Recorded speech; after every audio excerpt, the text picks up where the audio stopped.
Edgar Cayce was a foremost prophet, psychic prophet or seer in the 20th century. No, he didn't channel.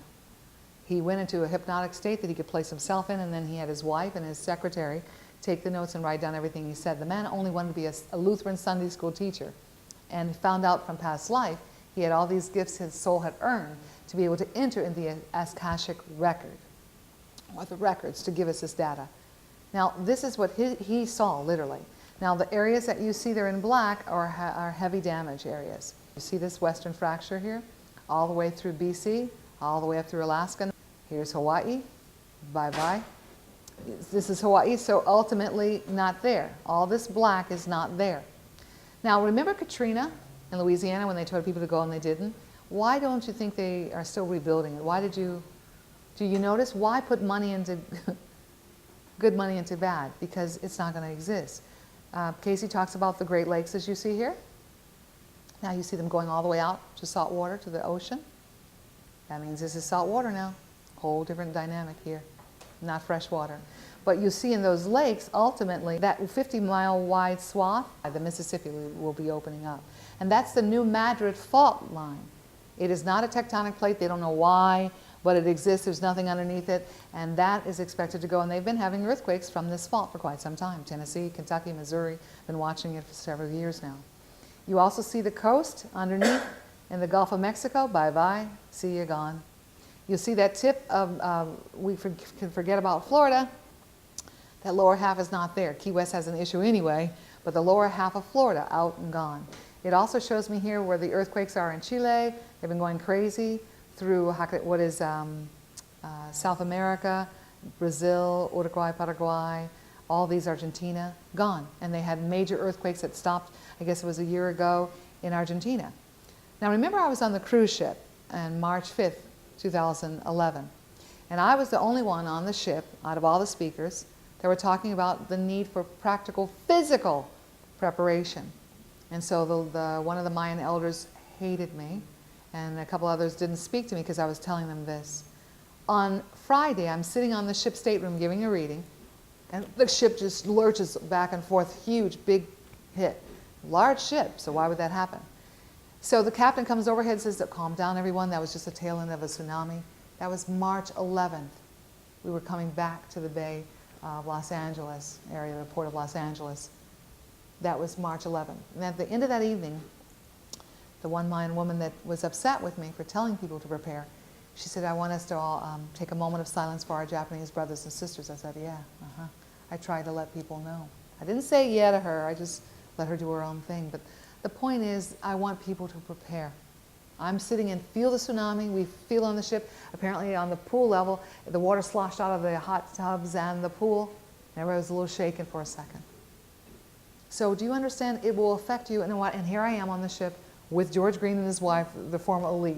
So all those things are not a mistake. Those beautiful synchronicities that the universe, if we open to that flow, we can be upon. It also shows me here the Russia we can see through Africa, all these areas that will be heavy inundation. But that's Cayce's map. And Cayce talks about, in detail, and there's a book called Earth Changes you can go get from ARE, his organization. It's a nonprofit organization. One of the best I've seen with this kind of information. But I tried to disprove him in the 70s as well. I thought, yeah, sure. Had an unusual experience that made this come about. Won't tell that now, but I read about 30 books. Tried everything, couldn't discredit the man. It worked the opposite way. Now, it shows, this is the Navy map. So the girl that came to me for her husband's reading must know this. This had been around in the 70s, and the guy that talks about this, it was in his superior officer's office. He'd go by it every day and they never discussed it. And so one day he asked his superior officer, what is that map for? He said, well, when you get done with your tour of duty, don't live in any of those areas that are in the blue. Because all the major cities in the U.S. are what? You see them? They're gone. So the elite are a little upset. But it's great because they can take their point of power at this point. But I don't want you to be frightened of them. I want you to be be smarter than them, be more aware, more light, and more focused on how you're going to get through this, be brave and strong, and rebuild no matter what they do. Because they're sealing their tombs in their bunkers. First of all, in a crisis situation, The people that are going to survive are people that have to already walk 400 miles. People in Africa or third world countries, they're going to know how to filter water. They're going to know how to go without food for a while. The elite, not so much. You got it? So they didn't even concentrate on that. The third world people, the people that haven't had it or the poor, are going to be the ones that probably survive. Now this is Gordon Michael Scallion's map. Now he had a series of major dreams and he was shocked about it. I'll show you in detail each one of these, but this is the world look. Everywhere that you see blue is water. You see lots of Russia gone, you see lots of Africa, and here's the United States. Lots of the Yukon Territory and Canada gone. You see new land here, that's Lemuria coming back. New land here, parts of Atlantis coming back. Okay, so we'll go a little closer. That's the United States. Now you can see a little closer, the Hudson Bay area there in the Yukon Territory. And this is where Toronto used to be. This area is still.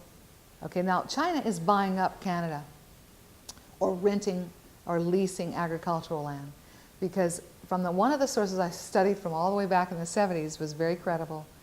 And they said that Canada would be the new, how can I say, location for food for the rest of the world.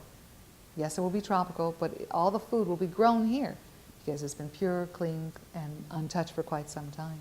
So China's already ready. They're already leasing lands right here. They know. They're very aware. So it's important that you understand, but notice BC and Alaska, and notice all the way into Idaho, Utah, Nevada, Arizona. Apart from Phoenix on is there, but the rest of the western portion is not. Look at poor little Mexico. Okay, that's Baja, Mexico. This is the main area, and they've had tremendous things. Their coastlines all changed, all altered. Here we are up through the Great Lakes again. Notice how they've expanded onto land, and yes, saltwater inlet here. St. Lawrence Seaway through, and parts of Atlantis. So I'm wanting you to see this to understand we asked to come here. You brave souls, remember how brave you are. Now this is Australia. Now the interesting thing is Casey says Australia will get bigger. Scallion has it inundated on the coastline. In last year you saw that they were inundated. All of a sudden their river that they had on their shore, their eastern side, overflowed. And they didn't know why it flowed this way. All these homes were damaged and flooded. Well, when she turns, as she's turning on her angle, till she hits her tipping point, wouldn't it go that direction? I'm going to do it this way. But literally, it would go this direction. So we see what happened in Christchurch, New Zealand, and you see all this inundation of water here. You got it? So that's why. That's the little tip left. Most of the island's all gone. If you're on an island, I'm sorry, you shouldn't be. This is land that is growing on the edge. Scallion talks about in South America. So you see all that inundation of water through Brazil, through Chile, Argentina, Uruguay, Paraguay. This is Europe, as you can see. Yeah. Now you see little tiny bits. Let me get it over there. This is Spain, Portugal actually. Little tiny part of Spain here. Here's a little bit of France. A little bit of the UK, as you notice. Yeah. Because they're on islands and they're all, you know, how can I say it? You've seen all that, here's Italy, all that inundation of Greece and everything else. And people forget that the earth grows, she grows. Okay? So this is Norway, and right here they have built, between the Rothschilds and they made, or forced, I'm sure, Bill Gates to contribute, I think 50 million, Rothschilds 40 million, not Rothschild, Rockefellers. They contributed, they have the Svalbard seed bank in Norway. Now, I know that the seeds, that they conscripted all seeds from all the countries. They said you can contribute for free. All the species of all the plants, they're holding them there. But I can guarantee you that's not the only kind of seeds they have there, I'm pretty sure. I'm sure they've got other kind of mechanisms going on in there. But they contributed because that they know in this area that is Norway would be safe. So they're planning on it. It's already there and already in operation. They say that any country that needs it can take it out later, but who's going to be left? So they'll control that. And that's one of the reasons why Monsanto damaged the seeds, so they could hold everything, so you can't grow more than the seeds, and so they can keep the population down. Here's Asia and Russia. Russia's, you know, getting scared here. And as you see, as we're going through where you see Japan used to be, now Japan knows, and has known for quite some time, it's going to be inundated. There's no Japan here. They already realize that. And if you go on the website, I don't understand why people don't go to YouTube. Even after Fukushima, they're like walking in that whole area, which is a large area that it hit, and they're like stopping because the ground, water is seeping through the ground.